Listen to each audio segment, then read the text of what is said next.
ناظرین، پاکستان سمیت دنیا بھر سے 60,000 افراد حج کر سکیں گے۔ سعودی حکومت نے اجازت دے دی۔ سعودی عرب نے پاکستان سمیت دنیا بھر سے 60,000 عازمین حج کو حج کرنے کی اجازت دے دی۔ نیوز کے مطابق کرونا جیسی موذی وبا کے بعد یہ پہلا موقع ہوگا کہ ملک کے باہر سے کسی غیر ملکی کو سعودی عرب حج پر آنے کا موقع ملے گا۔ حافظ طاہر محمود اشرفی نے سعودی حکومت کے فیصلے کی تصدیق کرتے ہوئے کہا کہ سعودی عرب نے دنیا بھر سے عازمین حج کی آمد کی منظوری دے دی۔ ان کا کہنا تھا کہ پاکستان سے کتنے افراد حج پر جا سکیں گے، اس بارے میں پاکستان کو بعد میں آگاہ کیا جائے گا۔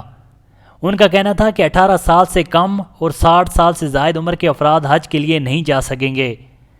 دوسری جانب سعودی حکومت کی عازمین حج کے لیے منظور شدہ 4 کمپنیوں کی کورونا ویکسینیشن کی شرط نے پاکستان سے سعودی عرب جانے والے شہریوں اور حج کے خواہشمند افراد کے لیے مشکلات کھڑی کر دی ہیں۔ ناظرین، پاکستانی وزارت خارجہ نے چین سے درآمد شدہ ویکسین کی منظوری کے لیے سعودی حکومت سے رابطہ کر لیا اور سعودی حکومت سے چینی ویکسین رجسٹرڈ کرنے کی درخواست کی ہے۔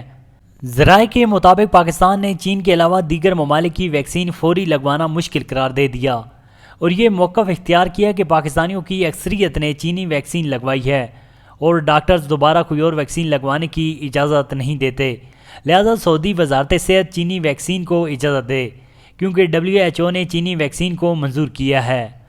ناظرین، اس ویڈیو کے بارے میں کمنٹ میں آپ بھی اپنی رائے کا اظہار کر سکتے ہیں۔